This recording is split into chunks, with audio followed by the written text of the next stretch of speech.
ikaze inshuti bakunze b'ikiganiro neza kinyura kuri Denis TV mwiriho neza ntigendahiro Clementine bagezaho iki kiganiro mbaye mbisegureho mu gihe nabahaye iki kiganiro twahuye n'imbogamizi zitandukanye bakundwa mu buzima bwa muntu buri muntu wese duhurana n'abantu benshi abo twigana abo dukorana n'abo dufitanye isano aho duhurira hose mu mibereho yacu ya buri munsi ariko mu rugendo rwacu umuntu wese usanzwe udakwiriye gutizwa umwanya muri roho cyangwa mu mutima wawe hari wicarana nabo ariko bakaguca intege bakagutera kwiheba cyangwa bakagushora mu buzima budafite icyerekezo hari nabo batuma udatera imbere ugatakaza ingufu ku gihe ndetse ukibagirwa n'ishusho yawe muri iki kiganiro neza tugiye kurebera hamwe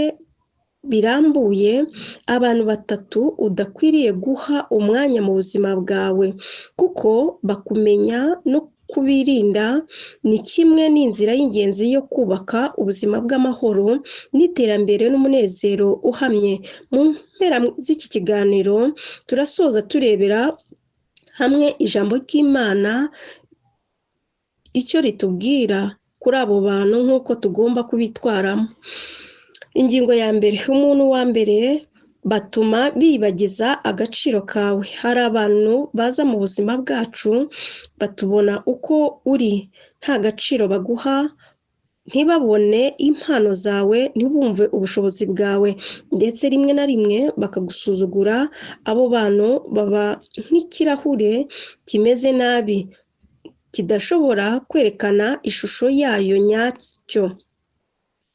Abambere abagusuzugura n'abagucika intege bakagucisha bugufi mu buryo butari bwiza. Bakundwa, hari abantu ugerageza kubana nabo bakajya bakwereka ko ntacyo uri cyo, bakakubwira amagambo akomeretsa, bakaguca intege, kenshi bakaguhora hejuru, bakumva ko nta bushobozi ufite. Iyo umwanya wawe wuzuye abo bantu nta mutekano wuzuye w'imbere ndetse uranasenyuka ugahora ugendera ku byo abandi bavuga aho gukurikira ibyo Imana yagushyizemo. Ingaruka yabyo utangira kwibona uko utashoboye, wumva ko ntacyo ushoboye, gusubizwa inyuma mu iterambere, gucika intege, ugatakaza icyizere muri wewe. Abatabona indoto zabo nabo hari abantu uba ubwira ibyerekeye ejo heza hawe ariko aho kugushyigikira bakakubwira ko bidashoboka, bakaguca intege mbere y'uko utangira urugendo. Abo bantu ni nk'imizigo iremera aho kugufasha urugendo. Inama yo kwirinda: wige kumenya aho ushyira umutima wawe n'indoto zawe, ntizigome gupiminwa mu bitekerezo by'abandi. Wowe n'Imana yawe gusa nibyo muba mubiziranyeho. Hari abandi uko ubigenza, ihereza agaciro, ntuzemere ko undi muntu akumvisha kuri munsi ye. Shaka abantu bakurengera, bagutera imbaraga, bamenye impano yawe. Hinduraho uhera ishusho yawe, ntuyihere ku bantu ahubwo uyishyire ku Mana. Ingingo ya kabiri, umuntu wa kabiri bagutera ibibazo bidafite impamvu. Bakundwa, hari abantu baza mu buzima bwacu batazanywe n'amahoro gusa, ahubwo bazanywe n'ibibazo, amatiku, uburyarya no gukoresha abandi. Muri iki gihe si iby'agaciro, ahubwo harimo abantu barya iminwa batagira umurongo, batagira icyerekezo kandi buri munsi batakaza, bakuzanira ibibazo byabo ariko bo ntibigere bishakira ibisubizo. Batuma utabona amahoro. Abantu babona bahingutse mu mutima wawe bagahita uremba. Uzi neza ko igihe uri kumwe nabo akenshi baba umuvundo, umutekano ukabura. Abo nibo bantu utagomba guha umwanya wawe na rimwe. Ingaruka bagutwara amahoro yo mu mutima, baguha imitwaro itari yawe, bakuviramo umunaniro wo mu mutwe no mu mutima. Hari abagutumaho igihe hari icyo bakeneye. Hari abita abandi uko bakeneye si uko babubaha cyangwa babakunda. Uburyo bwabo bwo kwifatanya n'iyi ngeso ni abantu bakuzanira gusa iyo hari inyungu bagushakaho. Uburyo bwo kubitwaramo, menya ko uca umurongo hagati yo gufata n'ukugirira nabi. Niba uwo muntu nta kintu yongera mu buzima bwawe, ahubwo akakurundaho ibibazo, ntukomeze kumufungurira umuryango.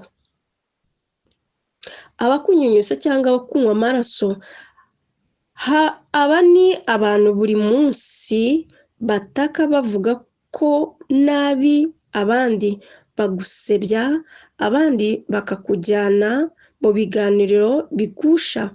Ni abantu badahinduka mu bitekerezo ngo bigire icyo bakora, ahubwo buri munsi barira gusa. Irinde abantu bamenyereye gusarura ibyiza by'abandi ariko ntibahinge. Umuntu wa gatatu, abadashyigikira urugendo rwawe rwo gukura. Bakundwa, abantu bose bagomba kuba uruhande rwawe mu rugendo rwawe rwo gukura uko bakwiriye. Abantu buri mu buzima bwawe bakwiriye kuba abafatanyabikorwa mu nzozi no mu iterambere no mu kubaka icyerekezo cy'ejo hazaza.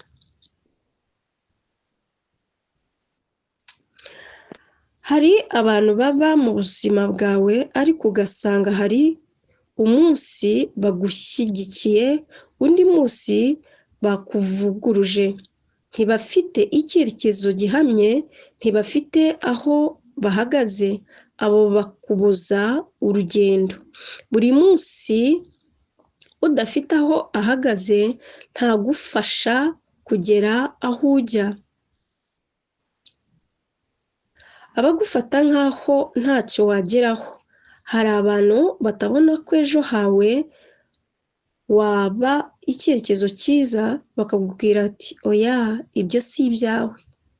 Iyo wemeye gutura mu isi yabo yo guca abandi bagucira agaciro, uba wiyangirije amahirwe yawe. Irinde ibyo bitekerezo kuko iterambere ryawe ari icyaha. Ijambo ry'Imana ribivugaho. Ijambo ry'Imana ritwereka ko ubuzima bwacu tugomba guturirwa ku Mana cyangwa kubitura ku Mana, si ku bantu. Mu byanditswe hari abantu benshi batwereka ko abantu tugomba kwirinda kugira ngo tutazamburwa umugisha wacu. Abakorine ba mbere igice cya 15 umurongo wa 33. Ntimuyobe, imigenzereze mibi yangiza ingeso nziza. Abo ni abantu udakwiriye guha umwanya, bakujyana mu migenzereze mibi cyangwa mu ngeso mbi, basezereza indoto zawe n'abakwima mu nzira y'umwuka. Cyanditswe cya kabiri, Imigani 13:20. Ugendana n'umunyabwenge azaba umunyabwenge nawe, ariko umugenzi w'abapfu azabihanirwa.